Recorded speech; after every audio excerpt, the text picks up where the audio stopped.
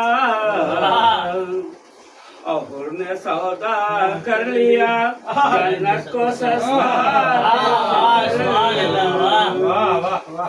ایسے ویسے کو بھلا کیسے کہیں اپنا ایمان اور لوگ جڑتے ہیں انگوٹھی میں نگینا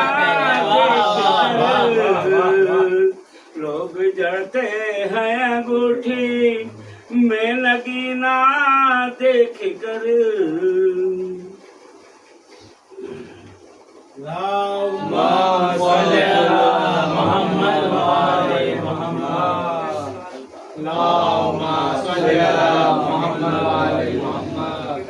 میری تلوار سے ڈرتے ہیں بہادر سارے میری تلوار سے ڈرتے ہیں بہادر سارے میں نے صفین میں مرحب سے منافق مارے میری حیبت سے نظر آتے ہیں دن میں تارے ارے نام کے میرے لگاتا ہے زمانے نعرے تو نیزہ و خنجر و شمشیر میرے پاس نہیں پھر بھی دریا نہ اٹھا لاؤں پھر بھی دریا نہ اٹھا لاؤں تو اب بات نہیں غازی کہہ رہے آ رہا ہوں میں نہر تائیس ہوئے نہر فرات جو بہادر ہے رکے اور کرے دو دو ہاتھ ٹوٹا نیزہ ہی صحیح خون کی ہوگی برسات ارے میں بھی دیکھوں کہ ذرا کس کی ہے کتنی اوقات ارے غازی کہہ رہے میں اکیلا ہوں نہتا ہوں بہت فرد ہو تم میرے آنے پہ رکے رہنا اگر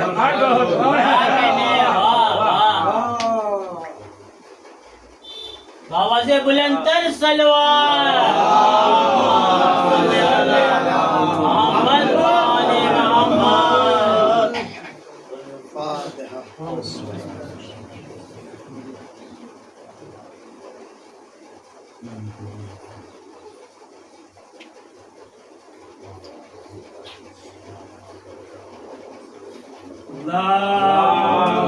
صلی علی محمد والے محمد لا حول ولا قوة إلا بالله العلي العظيم حسبنا الله ونعم الوكيل نعم المولى ونعم النصير بسم الله الرحمن الرحيم الحمد لله الذي هدانا لهذا وما كنا لنهتدي لولا أن هدانا الله لقد جاءت رسل ربنا بالحق والصلاة والسلام على سيد الأنبياء والمرسلين خاتم النبيين طه وياسين وسيدنا ونبينا حبيب قلوبنا طبيب نفوسنا ومولانا ومولى الثقلين جد الحسن والحسين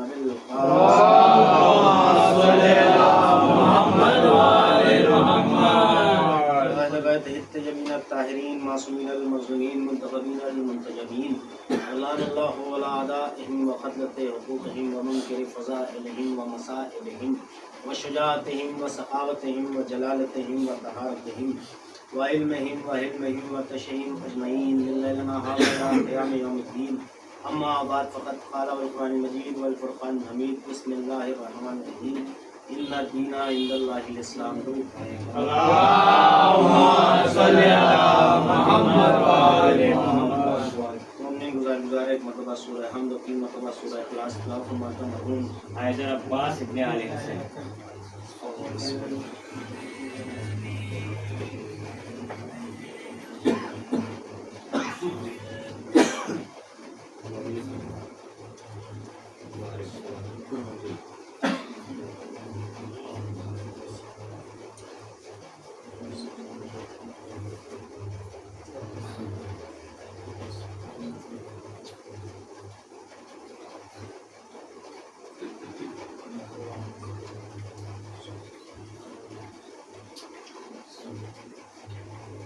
اللهم صل على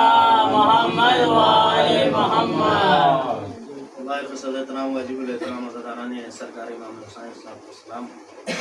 یہ سال ثواب میں آپ کی خدمت میں شرف حاضری حاصل ہوگا اور گزشتہ مجلس بھی میں نے اسی آیت کے ذیل میں ضیاء بھائی کے یہاں اس سال ثواب میں خطاب کی تھی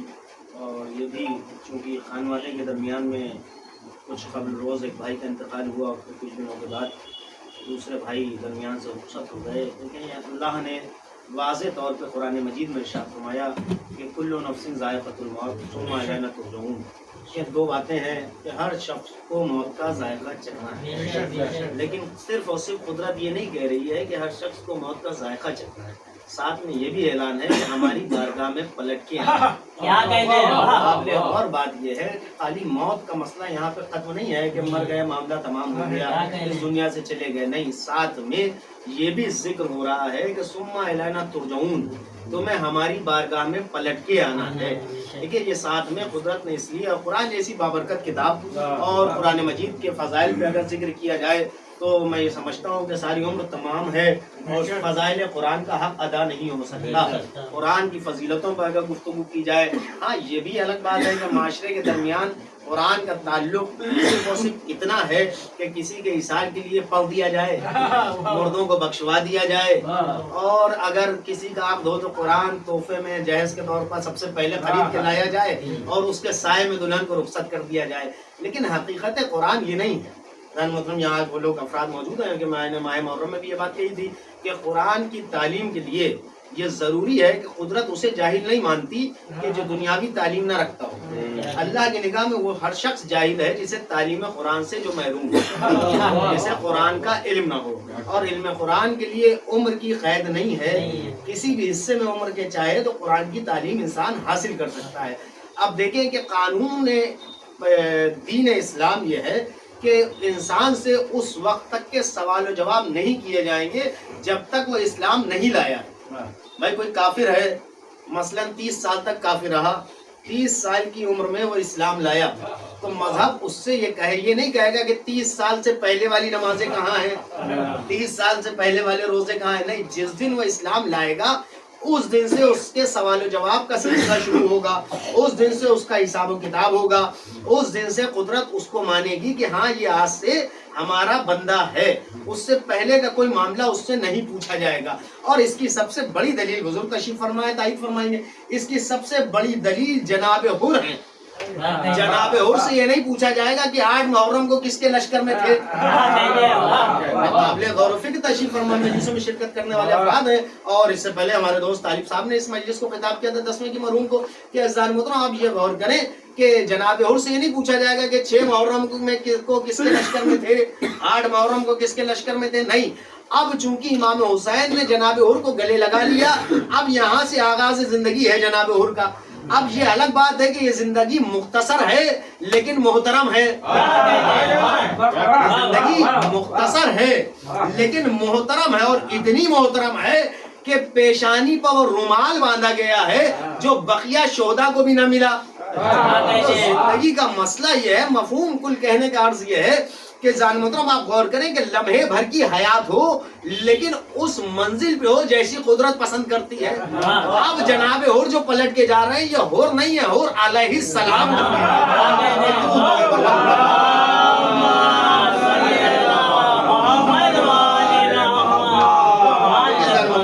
یہ نہیں ہے کہ کون کتنے سال زندگی گزار کے جا رہا ہے، کون 70 سال جینے کے بعد اس دنیا سے گیا اور کون 40 برس میں اس دنیا سے گیا اور کس نے 20 برس اس دنیا میں زندگی گزاری۔ معاملہ یہ ہے کہ کس نے اس قانون کے تحت زندگی گزاری جسے دین اسلام کہا جاتا ہے۔ تو میں بات سے بات کو جوڑ رہا ہوں، جو لوگ موجود تھے پچھلی مجلس میں وہ ان لوگوں تک آسانی ہوگی، اور جو نہیں موجود تھے ان تک بھی بات پہنچ جائے گی۔ دیکھیے دین کہتے ہیں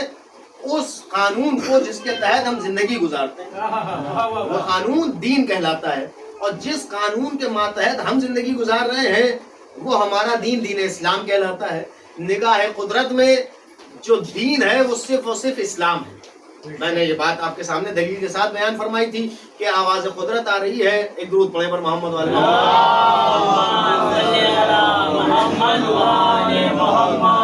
کہ آواز قدرت آ رہی ہے کہ پروردگار عالم ارشاد فرما رہا ہے کہ کوئی دین ہی نہیں ہے نگاہ قدرت میں سوائے اسلام کی۔ یہ عام ترجمہ کیا جاتا ہے کہ اللہ کی نگاہ میں اگر کوئی پسندیدہ دین ہے تو وہ دین اسلام ہے. نہیں. اور علماء کرام جو تحریر فرما رہے ہیں، آپ قرآن کے حاشیے پہ اس بات کو تحریر پائیں گے، اور جناب خدا غریق رحمت فرمائے مولانا فرمان علی صاحب اللہ مقامہ، وہ تحریر فرماتے ہیں اس آیت کے ترجمے میں کہ اللہ یہ کہہ رہا ہے کہ کوئی دین ہی نہیں ہے سوائے دین اسلام کے. سوائے دین اسلام کے کوئی دین نہیں ہے اللہ کی نگاہ میں. اور دین وہ قانون کہلاتا ہے کہ جس کے تحت ہم زندگی گزارتے ہیں. اب یہ دیکھیں کہ کس نے کتنی زندگی قانون کے مطابق گزاری، اب کس نے کتنی زندگی قانون سے باہر گزاری. جو زندگی دین کے باہر گزر رہی ہے اس کی کوئی حیثیت ہی نہیں ہے، چاہے انسان 70 برس جی لے، 80 برس جی لے، 90 برس جی لے، اس سے کوئی قید نہیں ہے. آج کے زمانے میں یہ تو ایوریج عمر ہے کہ لوگ 70 سال جیتے ہیں، 80 سال جیتے ہیں، لیکن آپ قدیم زمانوں کی تاریخ پر نگاہ ڈالیں تو لوگ 200 سال 400 سال زندگی گزارتے تھے، 300 سال 500 سال لوگ زندگی گزارتے تھے. انبیاء کرام کی زندگی آپ کی نگاہوں کے سامنے ہے کہ وہ زندگی جو جناب نوح کی بیان کی جاتی ہے 950 برس، وہ تو صرف تبلیغ کی ہے، وہ تو صرف تبلیغ سے تعلق رکھتی ہے. آپ کے لیے کہا جاتا ہے کہ 1300 سال یا اس سے زیادہ کی زندگی جناب نوح نے گزاری، لیکن 1300 سال کی زندگی کا تذکرہ نہیں ہے. پھر میں اپنی بات کو پلٹاؤں، تذکرہ 1300 سال کی زندگی کا نہیں ہے، تذکرہ 950 سال کی زندگی کا ہو رہا ہے. کیوں؟ کہا جتنی مقصد کے تحت گزری اتنی بتائی جائے. جو بے مقصد گزر رہی ہے، یا یوں اور آسان کر دوں، اب میں علاقے کے لوگوں کے درمیان میں پڑھا ہوں، میرے بھائی بھی موجود ہیں، کہ جو زندگی چبوتروں پہ گزر رہی ہے اس کا کوئی مطلب ہی نہیں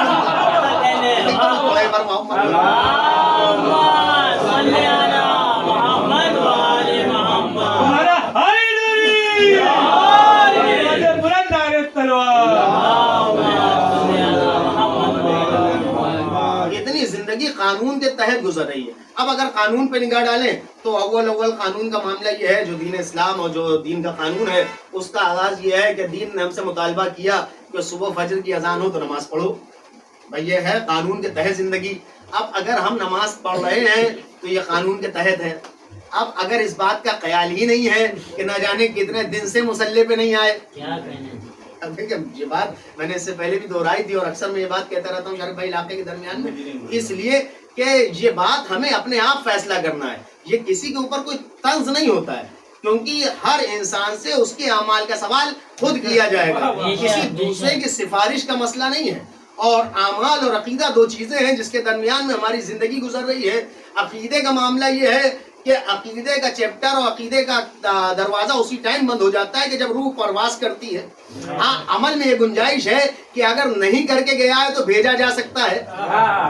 اگر نہیں کر کے گیا ہے تو بھیجا جا سکتا ہے. نماز نہیں پڑھی، پہلی بات تو ہر انسان اپنی پڑھ کے جائے. بھائی بعد والا بھی کتنی بھیجے گا، کیوں اس کے اوپر ذمہ داری چھوڑ کے جایا جائے، اس لیے کہ یہاں اپنی پڑھنا محال ہے.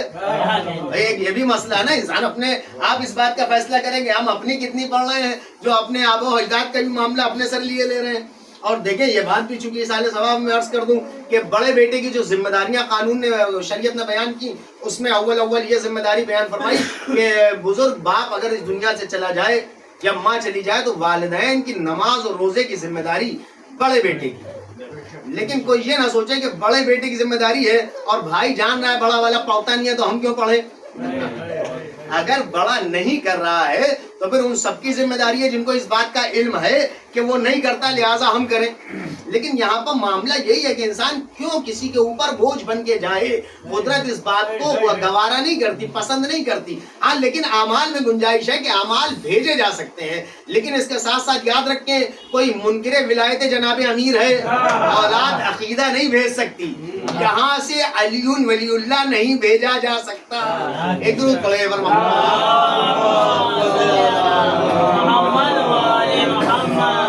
لہذا عقیدہ اپنی زندگی میں درست رکھیں،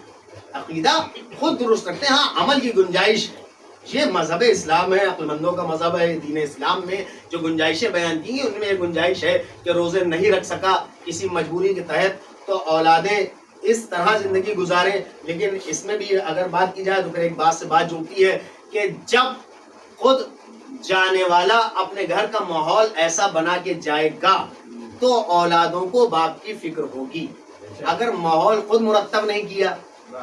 تو پھر یہ بات بے ایمانی ہے کہ ہم اولاد سے اس بات کی توقع رکھتے ہوئے جائیں اب چونکہ مرحوم نے مجھ سے اپنے انتقال سے قبل ایک دن ملاقات بھی کی تھی اور ایک جملہ عرض کیا تھا، میں مجلس میں دہرائے دیتا ہوں، اور ان کی روح کو خدا مزید درجات میں بلندی عطا کرے، انہیں جوار معصومین میں اعلیٰ مقام عطا کرے۔ ان کو کہیں نہ کہیں اپنے وصال کے حوالے سے کچھ تکلیف تھی جو انہوں نے مجھ سے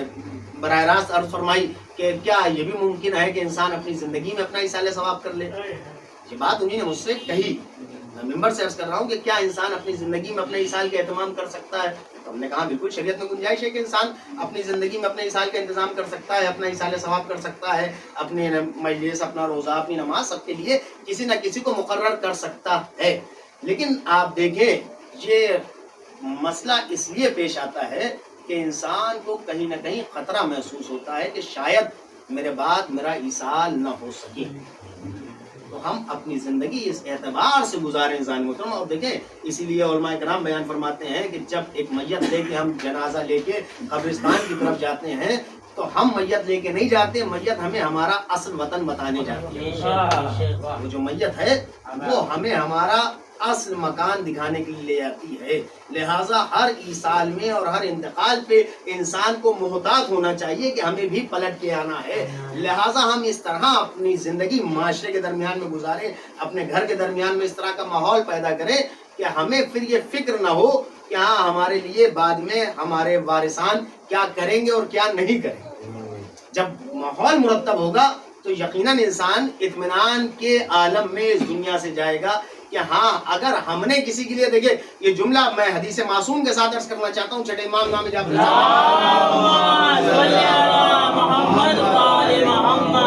امام نے ارشاد فرمایا کہ جب قبرستان جاؤ تو صرف اپنے مرحومین کو فاتحہ نہ پڑھو بلکہ جو بھی قبریں ہیں سب کو اپنے اشارے میں، اپنی نگاہوں میں اور اپنے منظر میں رکھو اور سب کے لیے فاتحہ پڑھو، اس لیے کہ اگر کل کو کوئی تمہارے لیے فاتحہ پڑھنے والا نہ بھی ہو تو یہ جو تم جن کے لیے فاتحہ پڑھ لو ان کے بدلے میں اللہ فرشتے مقرر کرے گا جو تمہارے لیے ایصال کریں گے، جو تمہارے لیے فاتحہ پڑھیں گے۔ اور یہ تمام چیزیں تحفے کی شکل میں اکٹھا ہوتی ہیں، چاہے وہ نماز وحشت قبر کسی مومن کے لیے کوئی پڑھے، چاہے وہ فاتحہ پڑھے، یہ تمام چیزیں کوئی کسی پر احسان نہیں کر رہا ہے، یہ اپنے لیے اکٹھا ہو رہی ہیں کہ جب ہماری قبر کی پہلی رات ہوگی تو یہ نور کے تحفے اللہ کی طرف سے ہمیں نصیب ہو جائیں گے کہ تم نے اپنی زندگی میں کسی کا ایصال کیا۔ آج تمہارے لیے اگر خانوادے والے کریں یا نہ کریں، دیکھیں بہت سے ایسے افراد بھی ہوتے ہیں جو خدا نہ کرے کسی حادثے کی نظر ہو جاتے ہیں، پورا گھر ایک ساتھ حادثے کی نظر ہو گیا، اب ان کے پیچھے کوئی ایصال کرنے والا نہیں ہے، تو یہ بتائیے کیا وہ بخشے نہیں جائیں گے؟ کیا وہ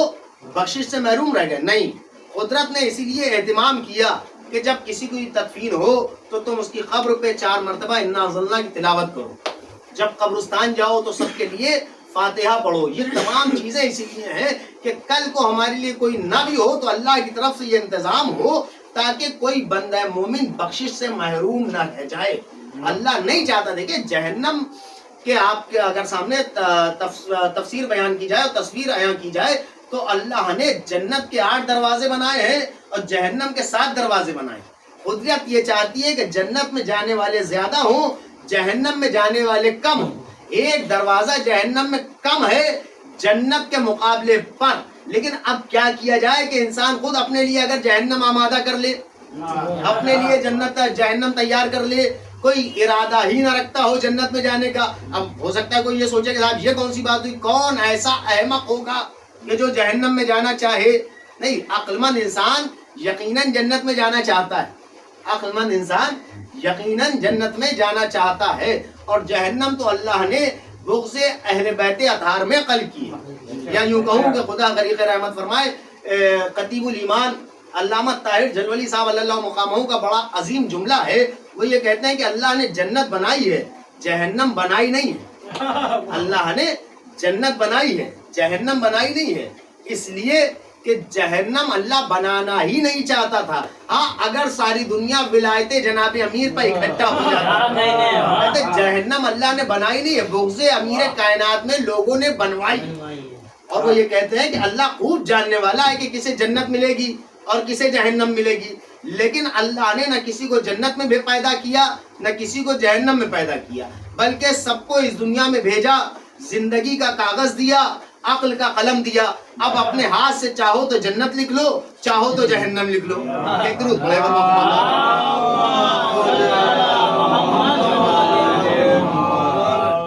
تو جو دین اسلام کے دائرے کے تحت زندگی گزار رہا ہے وہ یقیناً قانون کے تحت زندگی گزار رہا ہے، اور اس کی زندگی مقصد کے تحت ہے، اور جس کی زندگی مقصد کے تحت ہے یقیناً اس کی آخرت کامیاب ہے۔ بھائی مقصد، میں نے جو بات آپ کے سامنے عرض فرمائی کہ قانون پہ اگر نگاہ ڈالی جائے تو سب سے پہلا مطالبہ یہ ہے کہ انسان اللہ کی عبادت کرے۔ یہاں سے آغاز ہو رہا ہے، صبح کی نماز پڑھنا ہے، پھر اپنے چاہیے روزی روزگار کے لیے ظہر کی نماز پڑھنی ہے، عصر کی نماز ادا کرنی ہے، مغرب و عشاء کا فلسفہ ہے، یہ چیزیں ہیں۔ لیکن آپ یاد رکھیں، اور یہ جملہ میں نے اس دن بھی کہا تھا کہ دین کا تعلق صرف اتنا نہیں ہے کہ ہم صرف اور صرف جتنے ٹائم نماز پڑھنا ہے اس وقت مسلمان ہیں، نہیں، ہم اپنی زندگی کے ہر حصے میں مسلمان ہیں۔ اگر ہم کاروبار کر رہے ہیں تو بھی اس بات کا خیال رکھیں کہ ہمارا کاروبار اس راستے پہ ہے کہ نہیں ہے۔ ہم کسی سے لین دین کر رہے ہیں تو بھی یہ خیال رکھیں کہ ہماری زندگی اس دائرے کے مطابق گزر رہی ہے کہ نہیں گزر رہی ہے۔ کسی سے رشتہ جوڑ رہے ہیں، توجہ چاہتا ہوں، دیکھیں یہ اہم جملہ ہے، اگر کسی سے رشتہ جوڑ رہے ہیں تو بھی اس بات کا خیال رکھیں، اس لیے کہ اللہ نے ہمیں زندگی میں ترقی کرنے کے لیے بھیجا ہے۔ قدرت ترقی پسند کرتی ہے، تنزلی پسند نہیں کرتی۔ قدرت ترقی پسند کرتی ہے۔ اب اس سے زیادہ بہترین بات کیا ہوگی کہ اللہ نے انسانوں کو اشرف مخلوق بنایا۔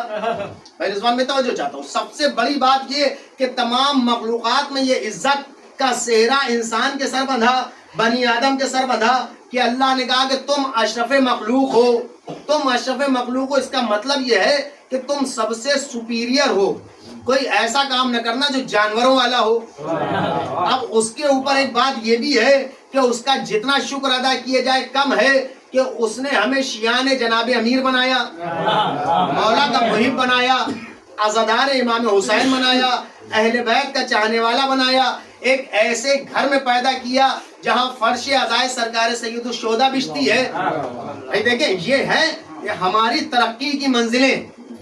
یہ ہے ہماری ترقی کی منزلیں۔ اب یہ ترقی تمہیں جو عطا کی گئی ہے تو اس سے باخبر رہنا، اب جس سے بھی ہاتھ ملانا یہ سوچ کے ملانا کہ تم مولائے کائنات کے چاہنے والے ہو، کسی ایسے ہاتھ میں ہاتھ نہ جانے پائے، کسی ایسے ہاتھ میں ہاتھ نہ جانے پائے جو تمہارے شان شان نہ ہو۔ بھائی تم اگر اپنے انسان کے ساتھ رضوی اور کاظمی کا استعمال کر رہے ہو تو ایسا نہ ہو کہ کسی ایسے کے ہاتھ میں ہاتھ چلا جائے کہ جو تمہارے شان شان نہ ہو۔ ایک درود پڑھے بر محمد۔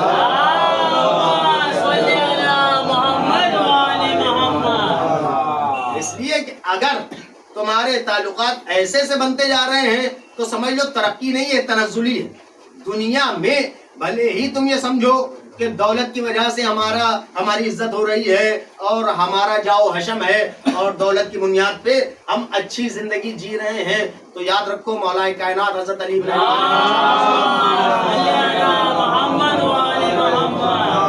امیر کائنات ارشاد فرماتے ہیں کہ دنیا کی مثال سانپ کے مانند، جو باہر سے تو بڑا چمکیلا معلوم ہوتا ہے لیکن اس کے اندر زہر حلال بھرا ہوا، یہ ہر حال میں نقصان دینے والی دنیا کے لیے امام نے ارشاد فرمایا کہ ہر حال میں دنیا گھاٹے کا سودا۔ اصل معاملہ آخرت کا ہے، اصل مقصد یہ ہے کہ ہماری زندگی اس قانون کے تحت گزرے جسے دین اسلام کہا ہے۔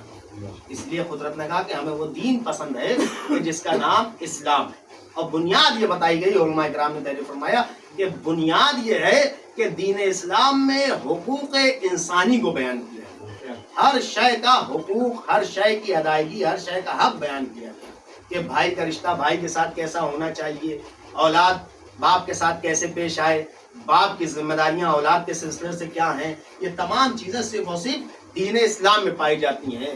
اور دین اسلام اس عظیم مذہب کا نام ہے کہ جس میں زندگی گزارنے کا ہر طریقہ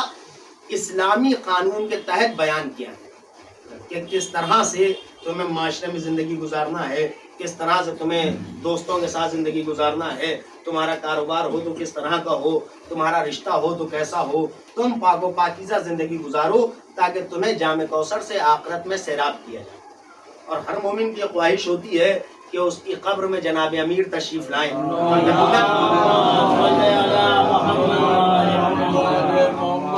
یقیناً امیر کائنات کی زیارت ہر چاہنے والے کو نصیب ہوتی ہے. امیر کائنات کی محبت میں جو اس دنیا سے جاتا ہے اس کے سرہانے جناب امیر تشریف لاتے ہیں اور اسے اپنی شفقتوں سے نوازتے ہیں. اور جو سوال و جواب ہیں اس میں بھی امام مدد کرتے ہیں. یہاں تک روایتیں بتاتی ہیں کہ اگر فرشتے سوال کرتے ہیں کہ تیرا رب کون ہے تو امام کہتے ہیں بتا دے میرا رب وہ ہے جو ساری کائنات کا خالق ہے، جو مالک ارض و سما ہے. امام مدد کرتے ہیں کہ کتاب کے سلسلے سے اگر سوال ہوتا ہے کہ تیری کتاب کیا ہے تو امام کہتے ہیں بتا دے کہ میری کتاب قرآن مجید ہے. نبوت کے سلسلے سے سوال ہوتا ہے تو امام مدد کرتے ہیں. لیکن ہاں جب امامت کا سوال ہوتا ہے تو علماء تحریر فرماتے ہیں کہ پھر امام خاموش رہتے ہیں، اس لیے کہ ہم تمہاری ہر محاذ میں مدد کریں گے لیکن معلوم تو چلے کہ تم ہماری امامت کے قائل ہو بھی کہ نہیں. اس لیے کہا گیا کہ محبت امامت سے ایک طرفہ نہ ہو. ایسا نہ ہو کہ ہم تو یہ دعویٰ کریں کہ ہم امام کے چاہنے والے ہیں لیکن ہمارا کوئی عمل اس لائق ہی نہ ہو کہ امام کہیں کہ ہاں ہمارا چاہنے والا ہے. ایک درود پڑھے بر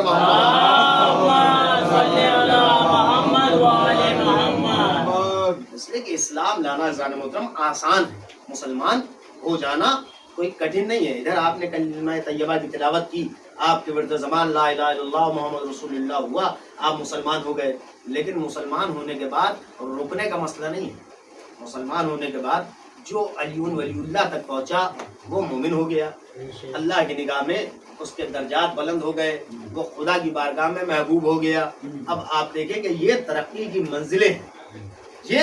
ترقی کی منزلیں ہیں کہ ایک انسان جناب امیر کی اقرار ولایت کر رہا ہے، قائل ہو رہا ہے کہ ہاں مولائے کائنات کے چاہنے والے ہیں. لیکن حق کے محبت تب ہے جب ہمارے اعمال سے اس بات کا اظہار ہو کہ ہاں یقیناً ہم امیر کائنات کے چاہنے والے ہیں کہ نہیں.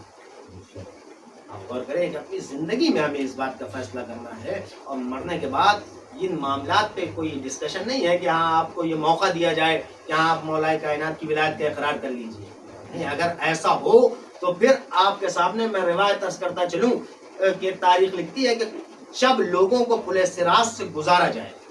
جب لوگوں کو پل صراط سے گزارا جائے گا تو بہت سے لوگ ایسے ہوں گے جو آتش جہنم میں چیخ چیخ کے یہ کہیں گے کہ پروردگارہ کاش ہم نے اس سبیل ہدایت کا اقرار کر لیا ہوتا جو میدان غدیر سے ہماری نگاہوں کے سامنے آیا. تو اگر وہاں موقع دیا جائے گا تو پھر ان کو بھی موقع ملنا چاہیے، اس لیے کہ یہ عدالت الہیہ کا معاملہ ہے. ایسا تھوڑی نہ ہے کہ اللہ سفارشوں کے اعتبار سے کچھ لوگوں کو موقع دے گا اور کچھ لوگوں کو موقع نہیں دے گا. نہیں، یہ زندگی غنیمت ہے کہ انسان اس راستے پر زندگی گزارے کہ جسے دین اسلام کہا جاتا ہے. اور وہ دین کہ جو کائنات کا سب سے عظیم دین ہے، وہ دین کہ جس میں حقوق کو بیان کیا، جس میں ہر شے کا حق رکھا گیا. اور شاید میں نے پچھلی مجلس میں یہ بات آپ کے سامنے عرض کی تھی کہ یہ تمام حق جس ذریعے سے ہم تک آئے اس ذریعے کو پیغمبر خدا حضرت محمد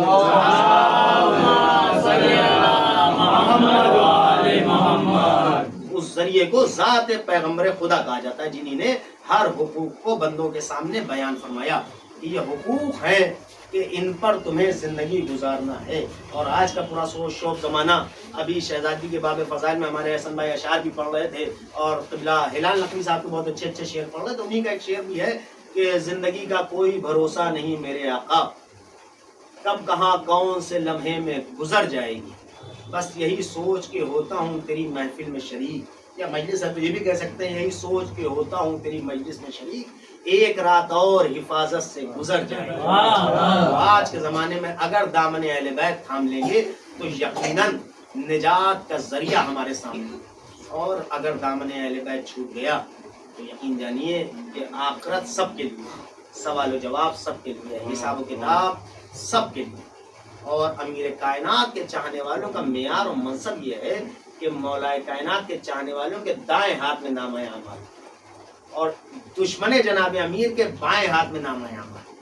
انسان اس طرح زندگی گزارے کہ اس کے دائیں ہاتھ میں نامہ اعمال آئیں، بائیں ہاتھ میں نامہ اعمال نہ آنے پائیں. چونکہ مولائے کائنات سے یہ حدیث منقول ہے کہ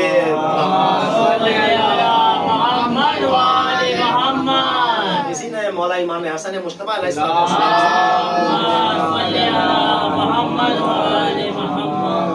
سوال کیا تھا کہ مولانا بتائیں کہ آپ کے والد بزرگوار داہنے ہاتھ میں انگوٹھی پہنتے ہیں. تو امام نے ارشاد فرمایا اس لیے کہ میرے بابا ان کی بخشش کی ذمہ داری لینے والے ہیں کہ جن کے دائیں ہاتھ میں نامہ اعمال ہو. گویا امیر کائنات کے چاہنے والوں کے دائیں ہاتھ میں نامہ اعمال دیے جائیں گے. لہٰذا زندگی ہمیں جو گزارنی اور یہ سال ثواب کی مجلسیں اس لیے ہوتی رہتی ہیں کہ ہم اپنی زندگی کو سنواریں. اور مجلس کا سب سے بڑا فائدہ ہی یہ ہے کہ صرف اس کو ثواب نہیں پہنچتا کہ جو اس دنیا سے چلا گیا, نہیں, مجلس برپا کرنے والا بھی ثواب کا حقدار ہے, مجلس میں شریک ہونے والے بھی ثواب کے حقدار ہیں, اور اس کی روح کے لیے بھی ایصال ہوتا ہے کہ جو اس دنیا سے چلا گیا. یہ مجلس جو سب سے بہترین ایصال ثواب قرار پائی ہے اسی بنیاد پہ ہے کہ اس میں صرف اور صرف مرنے والے سے معاملہ نہیں ہے, نہیں, جتنے لوگ مجلس میں شریک ہوں گے وہ سب ثواب کے حقدار ہیں. لیکن اس کا مطلب یہ نہیں ہے کہ صرف مجلس حسین ہو گئی اور عیسائی کا معاملہ ہو گیا, نہیں, وہ جو نمازیں باقی ہیں اس کا بھی خیال کرنا ہے, وہ جو تلاوت الہیہ ہے اس کا بھی خیال کرنا ہے, جو روزے باقی ہیں اس کا بھی خیال کرنا ہے. چونکہ آج کے زمانے میں یہ تلخ جملہ ہے اور سب یہاں جو لوگ بیٹھے ہیں سب زمانے کی حقیقتوں سے واقف ہیں کہ ذہن محترم ہمارا اس بات کے اوپر پوری توجہ رہتی ہے کہ 40ویں کے پوسٹر میں ذاکر بڑے سے بڑا ہو جائے, اس لیے کہ وہ ہمیں دکھانا ہے کہ جو دنیا والوں کو دکھانے کے لیے کیا گیا اس کا کوئی فائدہ نہیں ہے. اس لیے کہ روز محشر کہا جائے گا جن کے لیے کیا تھا ثواب بھی انہی سے لے لو.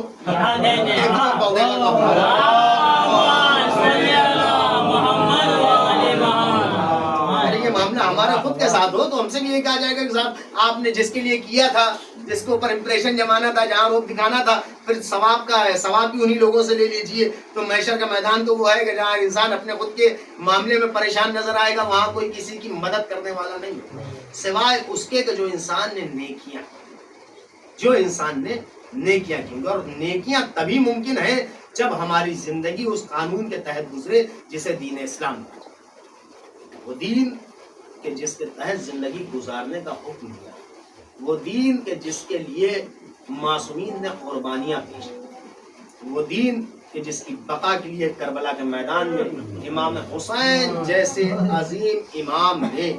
اپنا سر تہ خنجر رکھا.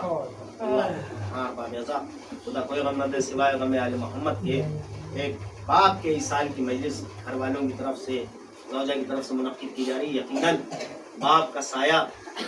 وہ چاہے بزرگ ہی کیوں نہ ہو, ضعیف ہی کیوں نہ ہو, بیمار ہی کیوں نہ ہو, لیکن باپ کے لیے معصومین نے ارشاد فرمایا کہ باپ کا مقام ایک گھر کے اندر وہ ہے جیسے کسی قبیلے میں ایک نبی کا مقام.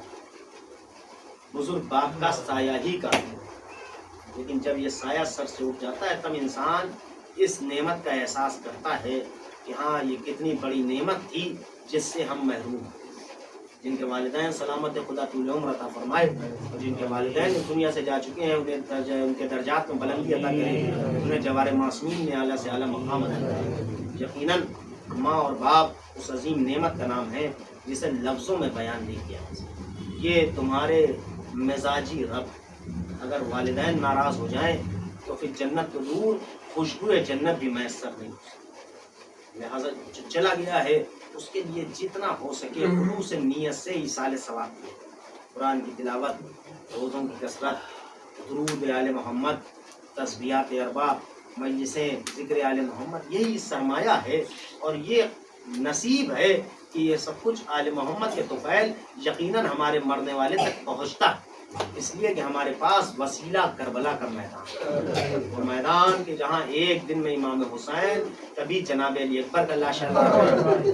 کبھی اپنے آغوش میں 6 مہینے کے مجاہد کو لے کر کے, کبھی عباس دلاور جیسے بھائی علم لے کر کے آ رہے ہیں. ہار باد رضا, اور آخر میں بقائے دین کی یہ تاریخ لکھی ہے کہ امام حسین نے ایک مرتبہ در خیمہ پہ آ کے آواز دی, اے بہن زینب خدا حافظ, اے بہن کلثوم خدا حافظ. تاریخ اسلام لکھتی ہے کہ قیام حسینی میں کوہرام برپا ہو گیا. جب حسین آخری سلام کر کے پلٹے, رہوار کے قریب پہنچے تو منظر لکھتا ہے کہ ایک مرتبہ امام حسین دائیں جانب دیکھ رہے ہیں, بائیں جانب دیکھ رہے ہیں, ہاں شاید عباس و علی اکبر یاد آ رہے ہیں. اے میرے شیروں کی آج اپنے مولا کو, اپنے امام کو سوار کرانے نہ آؤ. مقتل لکھتا ہے کہ کربلا کے میدان میں تمام شہداء کے لاشیں تڑپ گئے, اے مولا اگر ہمیں 70,000 مرتبہ بھی زندگی ملے تو ہم آپ کے قربان ہونے کو تیار. لیکن ہاں آج کوئی حسین کو سوار کرانے والا نہ تھا.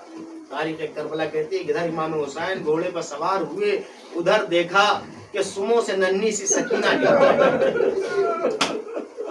صاحب بیٹیوں کو باپ کے جنازے کی زینت کہا ہے۔ سکینہ وہ بیٹی کہ جس کو نماز شب میں حسین نے مانگا،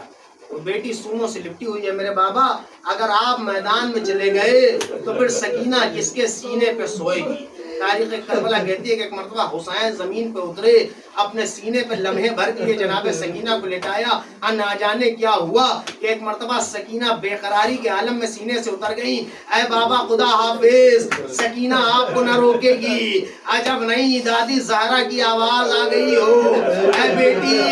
میں اپنے لال کا مقتل میں انتظار کر رہی ہوں۔ تاریخ کربلا کہتی کہ حسین میدان میں پہنچے، جنگ کرتے کرتے وہ بھی منزلیں آئیں کہ جب علمان و حلفیس کی صدائیں بلند ہونے لگی، ایک مرتبہ حسین کے کانوں میں صدا گئی، اے حسین تمہیں علی اکبر کا واسطہ۔ بس ایک مرتبہ اپنی تلوار کو روکا، بھاگی ہوئی فوجیں سمٹی۔ مقتل لکھتا ہے کہ حسین پہ چاروں جانب سے حملے ہونے لگے،